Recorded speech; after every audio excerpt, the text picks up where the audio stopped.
Well, I just said that. Yeah, hello everyone. Thanks all for joining us, really, and welcome to our webinar on managing arthritis pain in a pandemic. My name's Owen Buckley. I'm the Communications Officer for Arthritis Action. Today, as you can see on the screen, I'm joined by our medical advisor and our consultant rheumatologist, Dr. Wendy Holden. And we're also joined by our Therapies Manager and registered osteopath, David Vaux. Today, these two will be sharing their insights on living with pain throughout the pandemic that we've all had. And we'll also be answering your questions on how to effectively manage pain from arthritis. So how are you both today? Really well, thank you. Excellent. Good. I think we're all just getting into things opening up slowly and finally easing the world from the pandemic, really. We're all getting haircuts, I know that. Everyone in the team really is, yeah. Yeah. Well, thank you both for joining us. And thanks also to any attendees who've submitted your questions beforehand. We'll be responding to them today a little later on in the webinar. If any of you are watching and you have further questions during the webinar that you'd like answered, you can see on the bottom of the screen there should be a Q&A button. If you click that and then type in any questions you have, then time permitting at the end of the webinar, we'll aim to answer as many of them as we can. If we don't have any time to answer any of the questions we're sent, then we'll be sure to send you an email with an answer from Wendy or David after the webinar whenever we're able. So without any further ado, really, and with introductions out of the way, I'll now hand over to David to discuss what he's learned about managing pain during the pandemic. Thanks, Owen. Well, it's a real pleasure to be here. I know Wendy and I and Owen have been talking through what we wanted to try and achieve in today's webinar. And certainly I took it as an opportunity to reflect upon the period of time during the pandemic that certainly I've been working within my clinic. I know Wendy's done the same with her patients. And for me, it's highlighted the importance of being able to exercise and being active in managing one's pain. To self-manage from activity. And I've noticed that, many patients that I've been working with have struggled to find ways to stay active during lockdown, especially if you've been shielding, which is understandable. I find this interesting because it's set against the backdrop of there being a renewed focus, if you will, upon exercise and aging because of the perceived data emerging about better health and infection outcomes if you were healthier, if you had less body weight, if you were more active. So what I want to do in the next 10 minutes or so is talk about the relationship that I see between exercise, having the strength to exercise, and the effect that has upon pain. So never has there been such an emphasis in my mind upon activity levels during the pandemic, but pre-pandemic, data showed us that of the approximate 6 million people over 65 with arthritis and therefore presumably suffering regular pain, nearly 5 million of those people were not meeting government minimum levels of recommended exercise. Now, I can only imagine that number has gone up in regards to larger numbers of people not being able to exercise and meet those minimum levels. I can imagine there's no doubt also that that's mirrored in levels of pain going up as well because of that inability to be active and exercise in your normal way before the pandemic. So this is probably even more emphasized by the longer waiting lists that we're now all hearing about for musculoskeletal conditions in the UK. I think it's been actually really fascinating to watch all these emerging messages because arguably the narrative has focused upon fitness and activity levels in relation to infection and COVID in specific. And so therefore there's a question over exercise and pain management, and also exercise and a relationship it has to what we call longevity. This new narrative about longevity and health span being your ability to live a longer life, but with less pain and less illness throughout that. So I find it interesting because often with human nature, you don't really know what you've got until it's taken away. And certainly our ability to exercise and interact in our communities, in social activities or physical activities has been taken away. And I really hope that as our freedom to exercise, freedom to engage in the community returns, that we get an increase, an improvement in the number of people with musculoskeletal conditions who take the opportunity now that it's back, now that they've realized what was actually taken away from them. So for me, having the strength to exercise is a key thing I've taken away from this period of time in relation to managing one's pain and staying active. So if we move on to the next slide, do we need to start thinking about pain management as a gateway activity to a longer, better life? Yes, we have pain, but do we take that pain and management of that pain as an opportunity to get more exercise, and the benefit of which, generally speaking, will be the miracle cure that people talk about in medicine now, being exercise helping with most causes of mortality. So in understanding pain, pain is there primarily to warn us something is going on. It can be short-term or long-term, primarily involved in keeping us safe, as I said. And probably a lot of people on this webinar would be familiar with it being told that pain is in your head. Well, pain is in your head because your brain and nervous system populate that area. But the longer we feel pain in our nervous systems, the better we become at producing it. It's like a skill that we really don't want to become fluent in, but we do. Our nervous systems become very skilled at producing pain, and pain for one person will be very different to pain for another person. In a nutshell, if we get better at managing our pain through exercise, we can deliver a better quality of life and a better increase in that length of life. It's important to understand, though, that stress, anxiety, levels of threat will affect our nervous system, in effect to upscale our response to a perceived threat or to an actual injury. And a good example of this is on the next slide. So myself included in this, when you look at that nail through that boot, one can't fail to have an emotional response to that, just like the person involved in this incident. Research tells us that the person involved in this incident had to be sedated to even come anywhere near to get that boot off, and I can understand that, frankly, looking at that. When they took the boot off, though, they found that there was no tissue damage. There had been no damage done. But that's not to say that that experience of fear, anxiety, and pain was very real for that person. My point in this is that fear, threat, anxiety, fatigue, and sleep, which I know that Wendy is going to talk about in more detail later, affects the level of pain that we all feel. Fear and threat, in particular, affects the pain and our actions in seeking how to manage that pain. And this is of relevance because certainly in my work and work with Arthritis Action and in clinic, the biggest barrier for people to help themselves to self-manage for activity is fear of further damage. And so moving to the next picture, which is a very familiar one to people working in this arena of pain management, is that if we let fear of movement move us less, we become less active, we become weaker in the muscles around those joints if we're affected, and talking about arthritis in this case. We find it harder to move, and then we feel more pain. What we know from all the research, it indicates that the stronger the muscles around those joints, they act like a natural corset, a natural brace, we will feel less pain. And it's often we find success in finding intervention strategies to try to help people get over this barrier, this block to movement and block to exercise in terms of managing pain. Pain is not always necessarily a sign that there's more deterioration or damage being done to that joint. One has to listen to pain, and we talk about pacing and our resources on our website.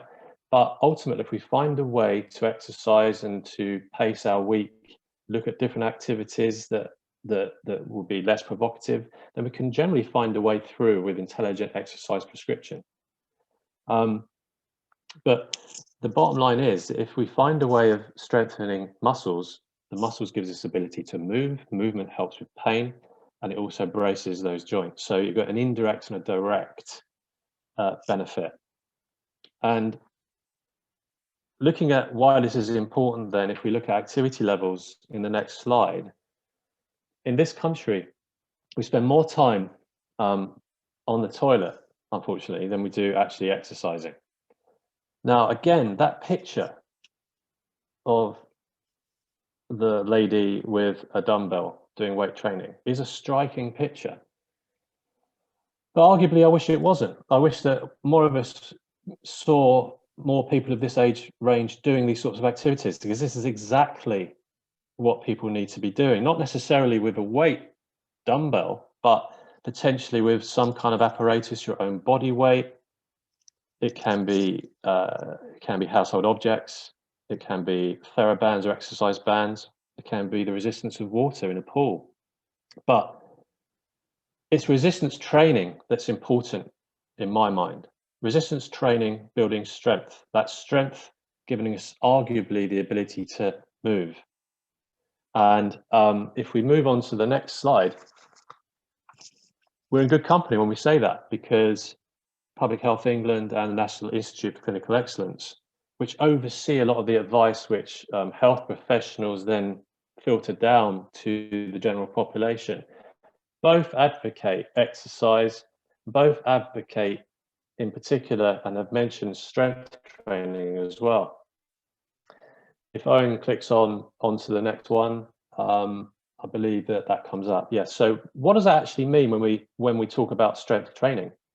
Well, it's, in a nutshell, it's maintaining or building the health of our skeletal muscle tissue. That's the tissue that is known to help us move. That's the tissue that helps us as human beings move around and move our joints. And it needs resistance. You need to push or pull against resistance to build the health and functionality of that tissue. Chris Whitty, the Chief Medical Officer pre-pandemic, suggested that more emphasis needs to be placed upon strength type activities in the national guidance for activity levels, because I think there was a recognition that historically there's been an overemphasis upon aerobic type activities for fitness and health, and that certainly is a very important part and element of that advice. However, arguably, without the muscle there first, you will find it hard to do the aerobic activity. Arguably, there's an emerging understanding now that strength and the muscle that you need to maintain it is the key to movement, and movement is the key to health and better pain outcomes. And as I said earlier, in managing that pain, the bonus payoff would be us seeking activities, seeking exercise, which will also give us a better quality of life in the long run.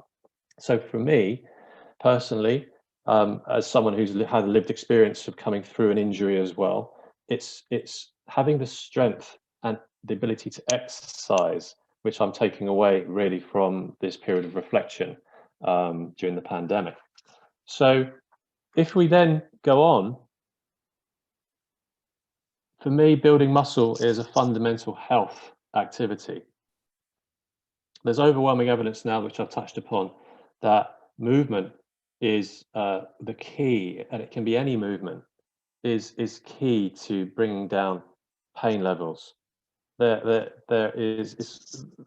a huge amount of evidence now from the likes of Lorimer Moseley and Buckley, who are very well known in physiotherapy and neuro research now, that movement is the key, and we need healthy, strong muscles to move.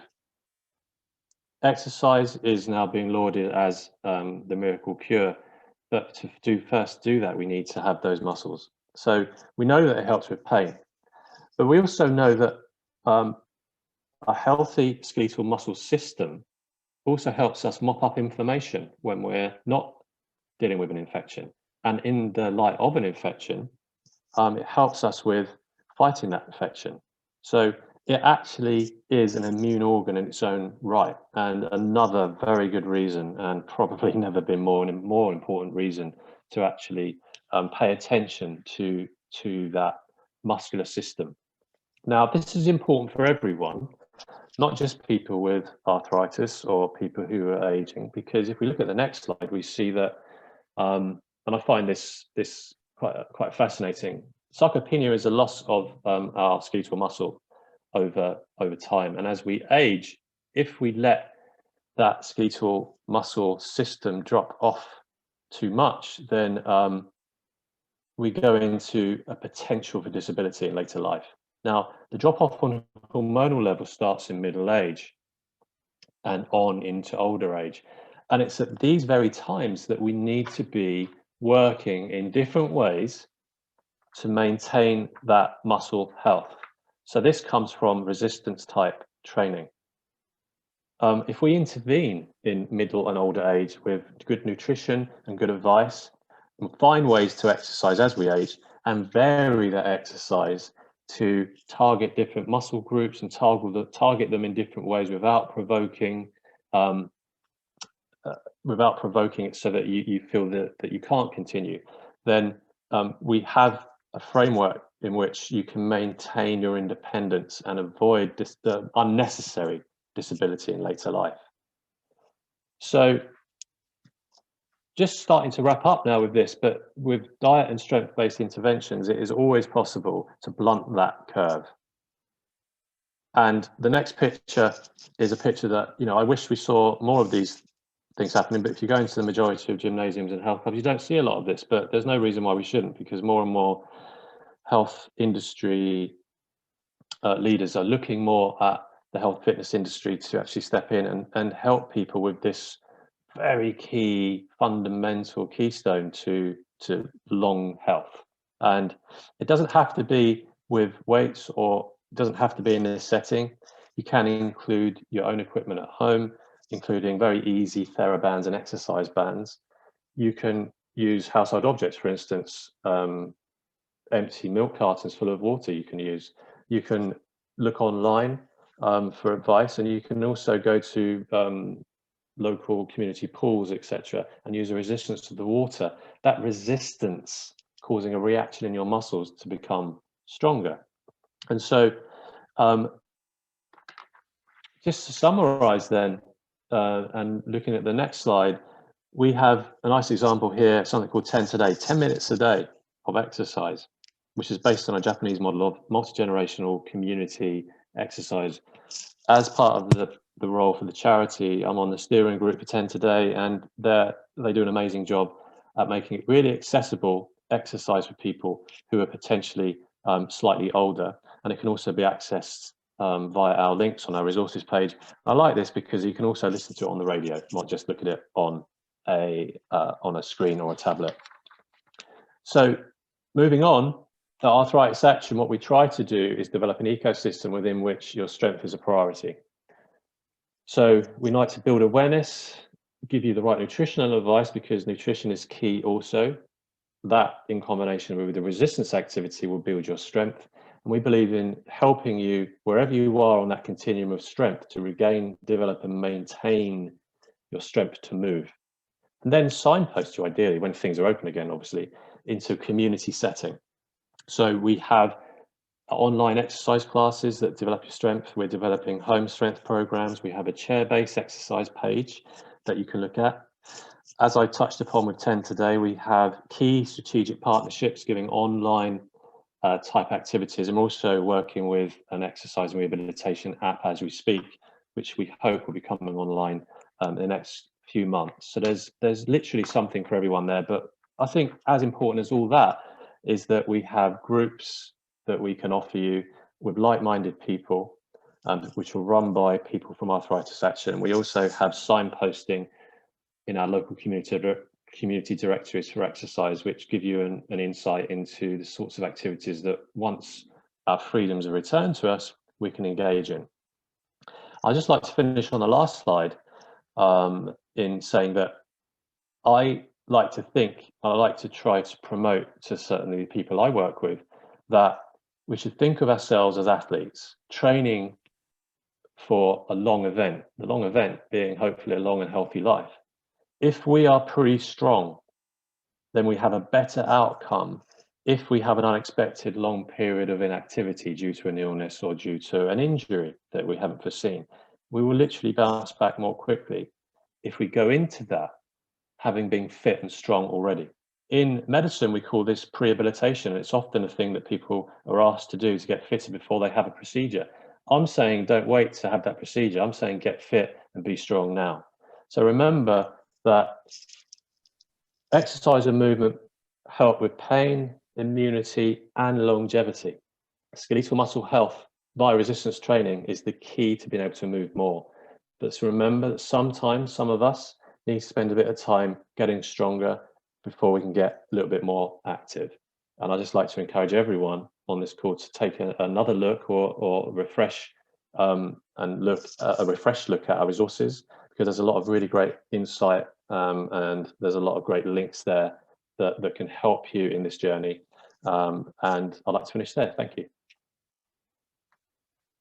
Great, thank you very much for sharing all your thoughts there, David. It's absolutely fascinating, and it really hit me there, that graph that you showed that shows where someone can be risking disability, as you say, if they don't keep fit and keep active. And then you see where they could be on that graph if they just had a good, as you say, muscle mass is the scientific term you used there, of just keeping healthy and fit and keeping active. It's amazing to see what a difference that can make between one person. A question for you that I would have is, what would you recommend for someone who's not very active at the moment and is quite sedentary, or has just had a big operation or something? How would you recommend they get on that marathon to begin with? Well, I think the hardest thing is making a start, and certainly I recognise that it's sometimes quite scary to make a start. It doesn't really matter what you do, but as long as you move. So if you can find a way of just moving your body in a way that you didn't yesterday, then that's a start. We have lots of chair-based activities which are really good on our website, and there's lots of links on our website as well to other classes that do chair-based classes, that if that's your starting point, then great. They're really good at mobilizing and loosening some of the shortening that would have happened if you had a long layoff, because often pain around joints isn't always an arthritic pain. It can sometimes be to do shortening of tendons and ligaments around that joint, and you get that stiffness, which in some cases can be painful.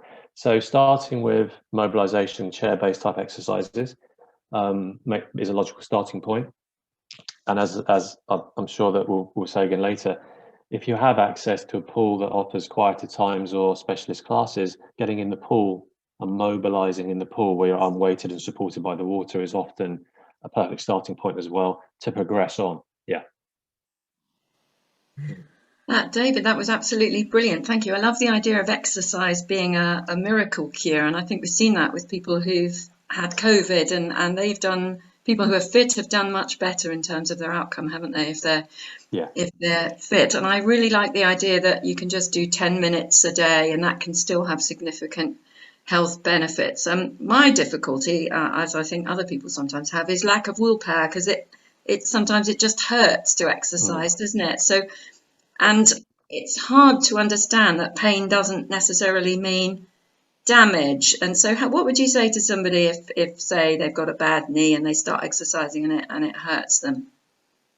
I would say that the best starting point, and this is also partly what Eoin was asking, is to keep a diary of activities that may inflame you. I think, I'm not saying that people should run through or walk through or exercise through that pain, but keep a diary to see the sort of things that may cause a slight flare up, so to speak, and then try to think of ways and take advice around ways of exercising around that. As I said, it touched upon, I'm a great believer in using water as a therapeutic intervention. And if you can unweight your body and move your joint through that body of water, then you can sometimes have less of those provoking activities. So, using static cycles instead of going walking. If you do have a slight reaction to a certain activity, maybe revisit it, but don't do it as much, and see if by cutting the time down, you have a less of and you start listening to your body, and you've got to become the expert in your body, because no therapist or health profession can. You know your body and can become the expert in your body and what your body will respond well to. You can take some advice about ideas and how to exercise and to prescribe that exercise, but then it is up to you. And the 10 minutes a day is a great starting point, because it does make a massive difference to people. If you did 10 minutes of exercise a day for the rest of your life, you're going to be in good shape, because a lot of people don't even do that. So 10 minutes a day is a nice round number, isn't it? That's brilliant. Yeah, well, thank you very much for your insights, David. We will come back to you a little later with a few questions from people as well. I see them coming in already. Thank you, everyone. But for now, we will hand over to Wendy to discuss what she's learned during the pandemic about managing pain. So over to you, Wendy. Thank you. Well, I've been thinking about pain and why some people may have had this experience that their pain has increased during the pandemic. And I've seen lots of people with inflammatory arthritis whose arthritis has been apparently under pretty good control, yet they've got increased pain. And I think one of the reasons for this might be because sleep patterns have been affected. We know that there is a very close relationship between how well we sleep and how much pain we experience. Next slide, Eoin. Is it working?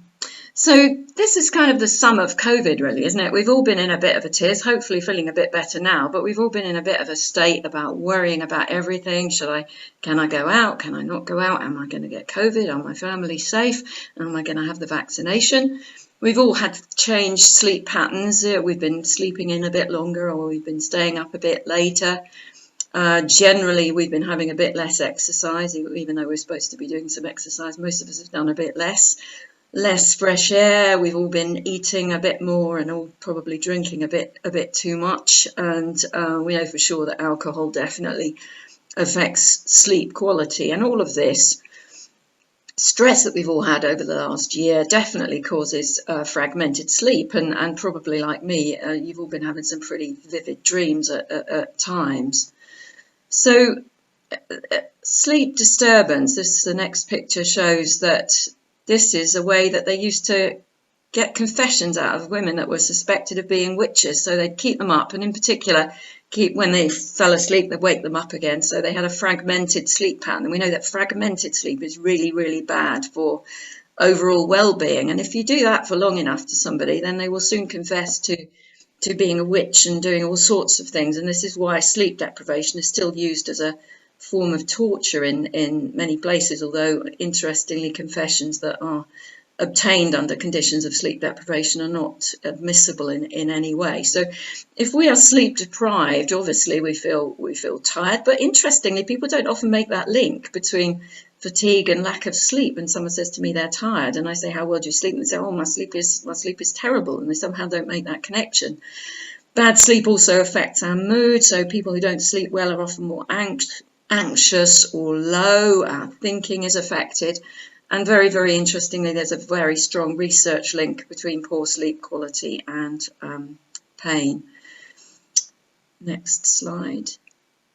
Okay, so I thought I should probably just talk a bit about the sleep cycle, which is a really, really interesting thing. So through the night, the top of this picture shows the alertness level in our brain, really, and at the bottom, where we're bottom out there, that's nice deep sleep. And through the night, we go through these cycles that last for about an hour and a half. And the first thing that happens when we go to sleep is we immediately, very quickly, within a few minutes, go into a really nice deep sleep, which is called stage 4 sleep or slow wave sleep. And you will have had this experience of being asleep and suddenly wakened from a deep sleep, and you think you've been asleep for ages and ages, and you look at the clock and it's only been half an hour, and that just shows that immediately we go into this nice deep sleep.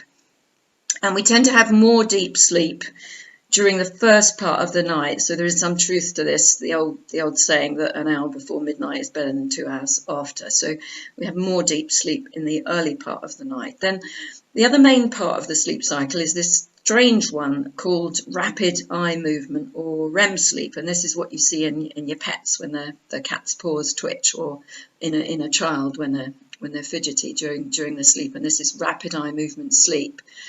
And you can see from this diagram that during we have more of this REM sleep towards the end of the night. And it's thought that during REM sleep, this is when we have our dreams, and that might be why we're more aware of our dreams through the COVID period. Next slide, Eoin, thank you.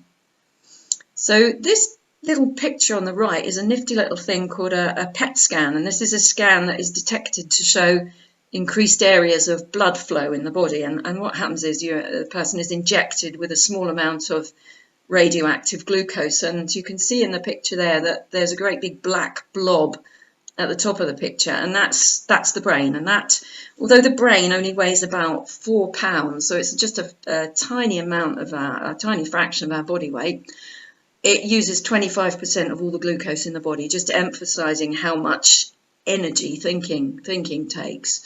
When we're awake, obviously the brain cells can never rest. It's literally the powerhouse of the body. So the brain is using a lot of glucose during our waking hours, and during the day, toxins that have just been identified accumulate during the day.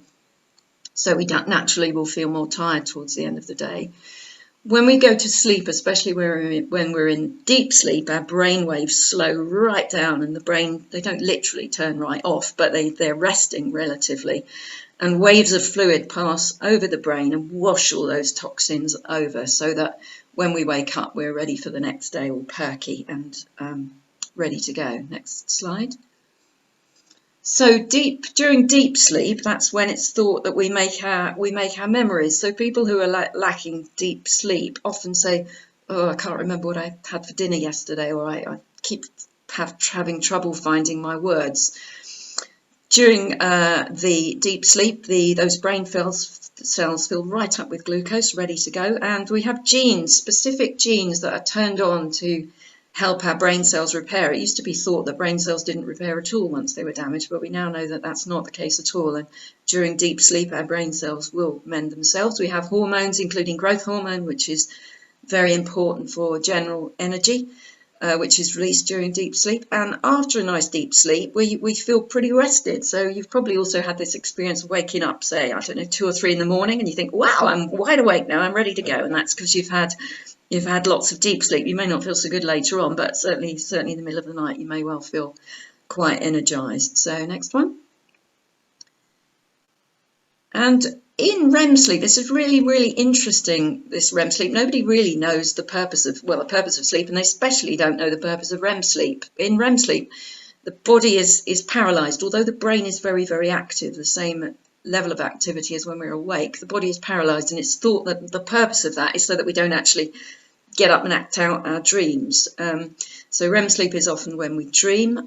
It also may have a function in improving memory, and it's thought to generally refresh the brain as well. Now, the interesting thing is that REM sleep is thought to be more important than sleep in general. So it's mice that have been deprived of REM sleep, I'm not quite sure how they do that, but mice who are not allowed to have REM sleep actually die faster than those who have complete sleep deprivation, emphasizing how important that is for life, really. Next slide. So if we are sleep deprived, REM sleep is so important that we'll catch up the next night. If we are sleep deprived, we have lower levels of a hormone which is called ghrelin, and ghrelin is really, really important for making us feel full, so in terms of appetite suppression. So people who are sleep deprived often feel hungrier and eat more, and we know for sure that people who are carrying a bit too much weight often have sleep disturbance. Interestingly, older adults have less REM sleep, and they actually have less total sleep time as well in older adults. We used to think that older people didn't need as much sleep, but actually older people need just as much sleep as younger people. It's just harder to come by. So if we're deprived of REM sleep, we feel fidgety, irritable, anxious, can't concentrate. Next slide. And also, if we don't sleep well, so for example, there's a pain condition called fibromyalgia where patients have problems with REM sleep. We know particularly if they have an extra deprived sleep, they will have extra sensitive tender points, and it definitely lowers the pain threshold. And I think that may be what we've been seeing through COVID. Sleep deprivation causes poor concentration, thinking problems, slower reaction times, and lack of sleep is as dangerous as alcohol when driving. Lots of stories of people who do shift work, for example, being involved in accidents after a long night shift. Interestingly, people who for example, people who have done shift work for many, many years, they are chronically sleep deprived, but they may not actually feel tired. And this experiment has been done as well. So they've deprived people of sleep for up to 2 weeks, not 2 whole weeks without sleep, but much less sleep over a period of 2 weeks. And lots of people don't report fatigue. So we just need to be aware, if we're not sleeping, that could be an issue and affecting us in other ways than feeling fatigued. Next slide. So this is what I call COVID brain scramble, or it could apply to other stressful situations as well. So what happens is poor sleep quality, worries for whatever reason, money, jobs, infections, do something strange to our brain, and it changes the neurotransmitters and the sensitivity of the cells in our brain, leading to, and it affects the descending pain inhibition pathways as well. And if those inhibitory pain pathways are not inhibited, we will feel more pain. So bad sleep leads to pain, fatigue, low mood, and brain fog, all characteristic of fibromyalgia, as I said, but also typical for many of us if we don't sleep. Then all of those things feed round and round and round, and we get into a right old pickle. So what can we do is the question you might ask yourself. So this is what the BMJ said 100 odd years ago about insomnia.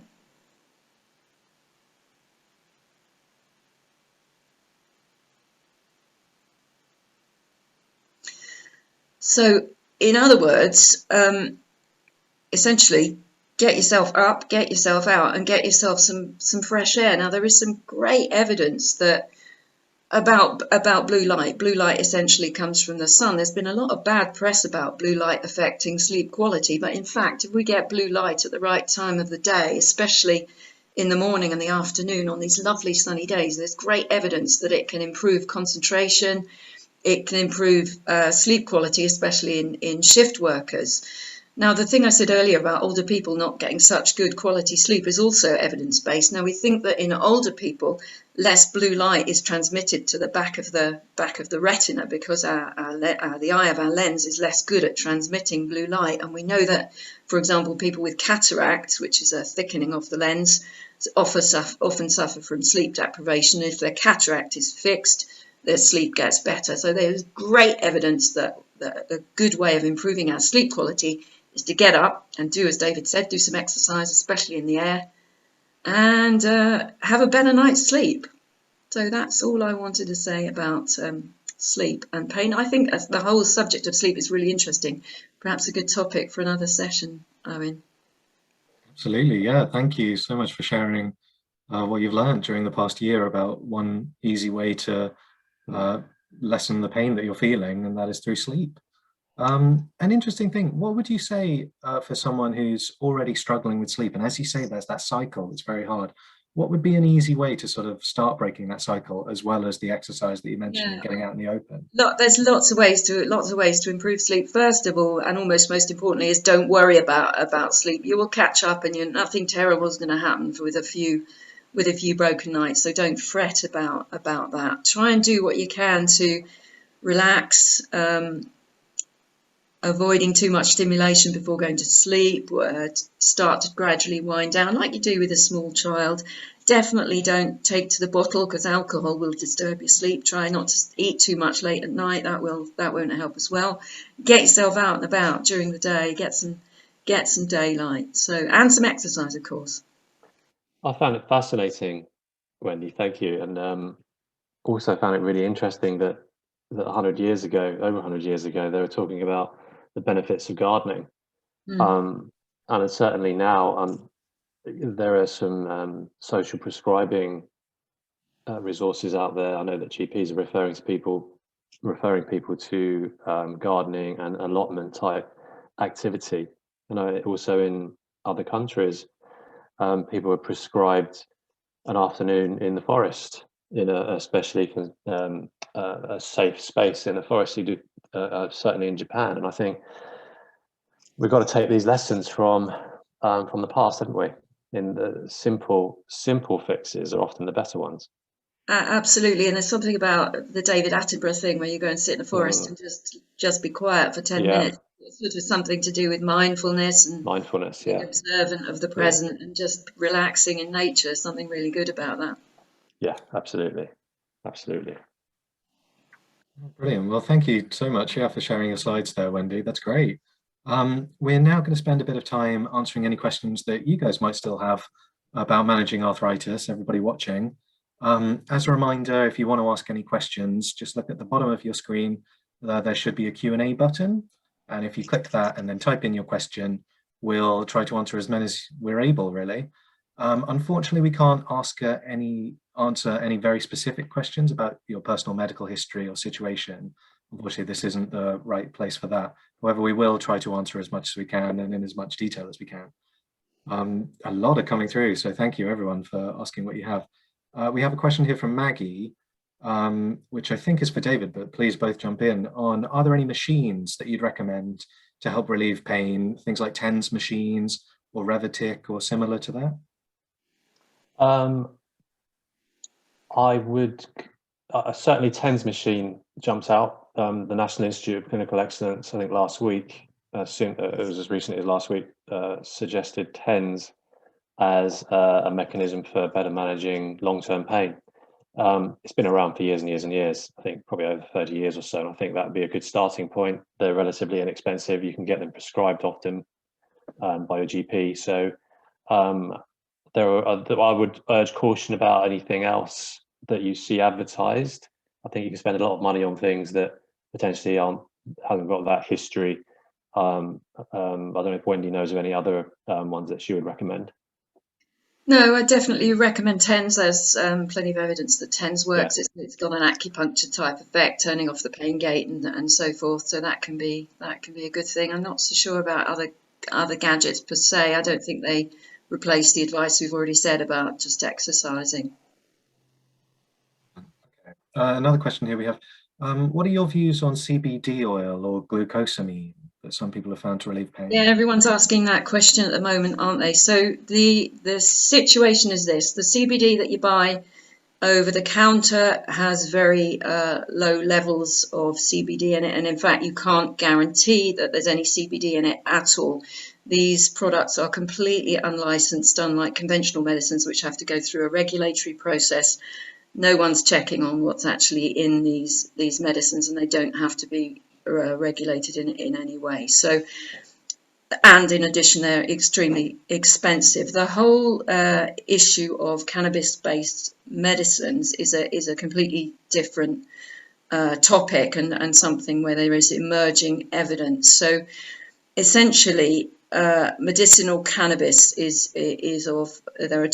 are lots and lots of chemicals in cannabis, but the two main substances are one called THC, which is the one that gives the high, and the other one which is called CBD or cannabidiol that doesn't give the high. Now, at the moment, NICE is not recommending these products for pain conditions, but there is emerging evidence across the world that they may well be effective for pain conditions, and they're certainly used in other countries, for example, Canada, completely legally for pain-related issues. But the levels of CBD in medicinal cannabis is much, much higher than anything that you can buy over the counter. So I would just be cautious of using these products. One of my patients was telling me they were spending something like £100 a week on CBD oil, which is frankly scandalous. And so I think if it works for you, absolutely fine, use it, but just be cautious. You may not be getting what you think.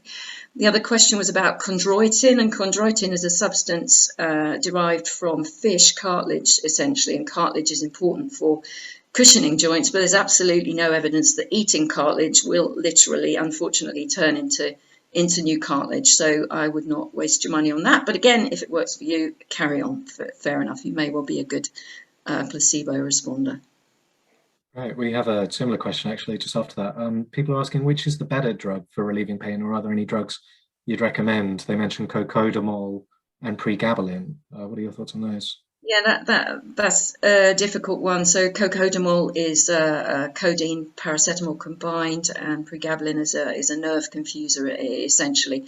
I don't think there is any one drug that is a miracle cure for pain, unfortunately, and all opioids, and cocodamol would be one of those, don't really work for chronic musculoskeletal pain, and they're certainly not recommended. Both of those drugs have considerable side effects associated with them. So I think if the important thing to say about all medicines for pain is if it works for you, absolutely fine, but try to stick to the minimum dose for the minimum amount of time, really. And medicines don't replace self-management at all. Okay, thank you. We have a question here from Sarah. This might be one for you, David. She says, recently a pain specialist on TV said that diet can affect pain. Things like refined carbohydrates might cause inflammation. Could you tell us anything more about this, or what the evidence says about diet and pain or inflammation? There's a lot of, equally like with supplementation, there's a lot of information out there about diets. I think that certainly from working with Martin, our dietitian on Arthritis Action staff, the main advice is to maintain like a Mediterranean type diet, healthy kind of levels of body fat, and maintaining good muscle mass via good quality proteins. In regards to carbohydrates, Wendy, I know that you've got some insight onto that, I think. Sorry, I didn't hear the word there. Was it carbohydrates in particular they were asking about? It's an interesting question, this one. So there is no such thing as an inflammatory food, if you like. But what they've discovered is that people who eat healthy diets, in other words, what I mean by that really, sorry, apologies, Martin, please send a response if you're listening and I say it wrong. People who eat healthy diets, and what I mean by that is lots of fruit and vegetables, not so much processed sugars, low amounts of red meat, lots of pulses, that sort of thing. So a Mediterranean type diet have lower levels of an inflammatory marker, and an inflammatory marker is something that we have in our blood that literally measures inflammation, and I'm talking about one which is called the CRP, or the C-reactive protein, and that's a protein that we see in the blood that measures inflammation. So people that eat healthy diets have lower levels of this inflammatory marker in their blood, and that has been extrapolated to mean that people who don't eat healthy diets will have higher levels of this CRP in the blood, and that has also been taken to mean that unhealthy food will elevate the CRP. Now, I don't think there's evidence that that is the case. However, inflammation in the blood is not a good thing, and that it can contribute to all sorts of things like heart disease and cancer. So it's a good idea to keep the levels of inflammation down if we can. In other words, the message is just eat a generally healthy diet, but don't fret if you have a takeaway occasionally. It's not going to do anything bad, but just try and eat more healthily. Great. Okay. We have so many questions. Thank you, everybody, for getting involved here. We have another one, maybe for you, David. What's the best treatment that you'd recommend for aches and pains sort of around the neck and shoulders and arms, would you say? In regards to treatment, specifically, it really does depend on what you as an individual prefer. Physiotherapy can be very effective, as can osteopathy, and that depends on your relationship with that therapist. What I would say, though, is that the aches and pains around the neck and shoulders, if you do seek out a hands-on treatment, it's only as good as what you then do away from there. So a really good intervention would be being prescribed, having some treatment, yes, but also being prescribed some specific release and daily exercises and mobilizations that you can do, because that, frankly, is arguably as important, if not more important, than the actual hands-on treatment. So if you can access a professional, great, but also look at some of the resources and some of the stretches that we put together, and try and find some information specifically around that area of your body that you can start trying to mobilize and self-manage yourself. Brilliant. Okay. We have another question here from Tracy. What would you recommend for someone who's active already and goes to the gym multiple times a week, but is still feeling quite tight and painful from her? I would say keep a diary. Again, potentially look at taking some of the volume out of the training if you're doing the same thing week in, week out. Try to vary your routine, because the adaptation you get to exercise is only going to be as good as the variation. Your body becomes used to certain things quite quickly. So I would suggest that look at trying to vary it, stretching, yoga type activities as well. If you're not doing enough of that, just be honest with yourself, because I think anyone who exercises recognizes sometimes maybe that we don't always stretch as much as we should. And I think if you have any sort of musculoskeletal background condition, it's doubly important to make sure you're getting that stretch in as well, before and after, or warming up before and stretching after, for sure. Okay, great, thank you. We've had someone here ask if we could share the slides that we've been using. Yes, after this webinar, probably some point tomorrow, you should receive an email with a link to watch this webinar again. And so you should be able to just take your time if you want to look at any of the slides in further detail or watch it again. We have a question here, I think for Wendy, saying, should we use sleeping tablets if we want more sleep? What do you That's a think good question. If you've got an acute crisis and you can't sleep, so if you've had a horrible thing happen to you, then I think sleeping tablets are very, very useful in an emergency. But the evidence is that after a few days they don't work anymore, so they are addictive and they don't work. So no is the answer to that. They don't really help. The brain will overcome whatever the sleeping tablets are suppressing. There's another one there about amitriptyline, which can help with sleep quality, but amitriptyline on its own won't fix the problem. You have to do all the other things like exercising and getting your stress levels down to help with sleep. Here's one for you, David. Hello, Bonnie Hastings. How do you manage that baseline of activity if you experience flares after each workout, for example, a walk or a Pilates session? Again, I would look back at what you've been doing and try to vary your week. Because if you are getting a flare, then potentially there's an argument for taking a bit of the volume out of the classes, if they're classes that you take. So potentially having a rest day, there's no shame in that. Trying to pre-plan your weeks in advance with plenty of rest, stretch days. And also, again, I know I'm repeating myself, but trying to put some kind of water-based element into it, because sometimes get you moving and exercising without putting that stress. The other thing to say to everyone is that you don't have to put full range of movement through a joint to get stronger. You can do old-fashioned isometric exercises like we used to do back in the 80s and 70s, where you see people getting exercise prescription for skiing, where you just like bend against the wall and hold yourself there against one position. That's relevant. You're still getting an isometric strengthening through the muscles. So try to think about creative ways of moving your joints. Seated exercise is fantastic as well. So it's just variation is the key, I would say, and keeping an honest diary about what might trigger and what might not. Great. There's a question here from Edwina, thanks for sending, that says her late gran used to say, your fingers stop hurting when they stop bending, but hers are in the process of bending.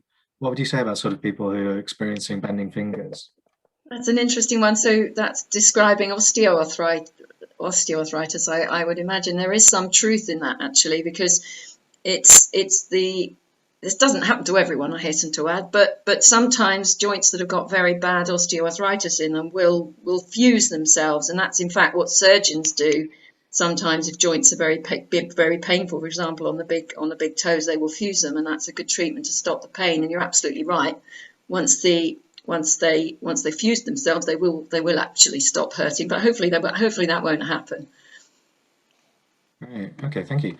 One person here says they've been reading recently about Prolotherapy, which has helped deal with pain. And if you have any thoughts on that, I'm not too sure what that is. What I understand by that, that used to be done as a form of spinal injection, and I don't know if it's ever was. I don't believe that's a NICE approved treatment. I'm certainly not available, I don't think, on the NHS. So probably not is the answer. Thank you for answering that. Here's one. Who should seek advice before starting an exercise program? That's an interesting question. So we always used to say, go to your doctor if you're starting an exercise program, and the doctor will say, of course you should exercise. Of course you should. It's the best medicine. Exercise is the best medicine. I think there is some truth in that, really. You don't really need to worry unless you've got supposing you have a major heart problem or a heart valve problem or heart rhythm problem, for example. But otherwise, I can't really think of any good reason that anyone shouldn't be starting exercise, provided you start gently and you start safely.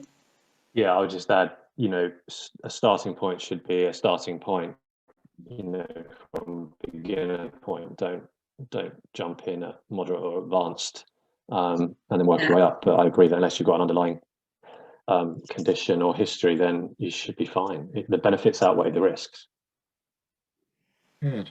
Another question for you here, David, which goes back to your slide where you showed there was the fear of getting into exercise, but if you overcome that fear, then you can really start building up and feeling less pain. But Jane here asks, how do you overcome that fear in that cycle? What would you recommend to really break that fear cycle and move into the exercise? I think it's going to be very different for everyone, but because it's very counterintuitive, and I completely understand why it's a difficult place to start. I think I mentioned before, the most difficult thing is to make that start. Once you've made your start, you're off because you've overcome the biggest barrier, which is yourself, really. I personally found in my own experience working with people and in my own shared experience of pain, lived experience of pain was as reading and maybe in the modern age now looking at podcasts and webinars where people are talking about these experiences such as these. There's some really good books out there. There's a book out there by Norman Doidge called The Brain That Changes Itself, and it's all about pain pathways, and it's written in a really accessible way that you can pick it up as a paperback and read it. That was fantastic starting point for most people.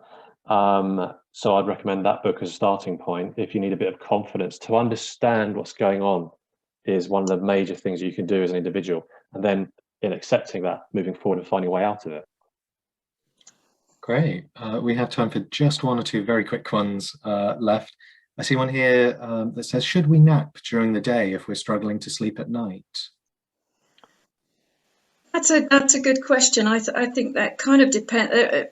There is some evidence that in before we had electric lights, people used to sleep for 4 hours and then they get up and they do a couple of things, do some stuff in the middle of the night, and then they'd had 4 more hours. So that might be more of a natural pattern, but our working lives don't really fit into that pattern. So if you don't sleep well at night, there's no problems having a nap during the day, but it will disturb your sleep at night if you go on for too long. So 20 minutes won't do any harm at all. It may be a really good idea to have a nap in the afternoon, but not too long and not too close to bedtime. So don't fret on it. If you're not sleeping at night, just catch up in the day, but not too much. Great. And then we have time for one last question. This is from Sharon. She says that, Wendy, you mentioned blue light from the sun is good for your sleep patterns and things like that. But what would you say about the blue light that we receive from screens? Do they play the same role? That's a really good question, and it's a controversial issue. Lots of people making lots of money out of these orange glasses, for example, for filtering the blue light. The amount of blue light we get from the sun is much, much, much, much more than we get from screens. There's evidence that blue light definitely affects sleep quality in children, so they should probably not be looking at their phones. But the evidence actually for blue light affecting adult sleep, blue light in itself for affecting adult sleep is actually limited. But it could be just that what you're looking at on your screen is making you feel more alert. So if you're watching an exciting film or you're, having a Facebook chat or whatever, it might be just stimulating your brain a bit too much. So may not be the blue light in itself. Interesting. Okay, thank you. Yeah, thank you both for answering those. Apologies if we didn't have time to answer your questions today. We've received a lot, which is brilliant to see. So if we didn't answer your question, we'll be sure to email you with an answer from Wendy and David in the coming days, really. But for now, that really concludes our webinar on managing arthritis pain during the webinar. If you'd like any more information on the subject or anything else related to arthritis, please do visit our website, which you can see there. It's www.arthritis.action.org.uk. If you go there, you'll see that we have a number of useful resources that can help you self-manage your own condition. We have things like exercises that we brought up today. We have dietary information, well-being resources, and also some tips on staying connected. You'll also see that we have a dedicated website section on COVID-19, which includes all sorts of advice, of information, and it's updated regularly to reflect the latest government guidelines and advice. I've mentioned before, but a video of this webinar is going to be made available shortly on our YouTube channel. So we'll send you a link via email once that's available and it's live. It should be at some point tomorrow, I believe. So all that's left for me to say is thank you very much to Dr. Wendy, Holden and David Vaux for their time today and for answering your questions. And thank you to all of you at home for joining us. We hope you all stay safe and healthy, and we look forward to seeing you very soon.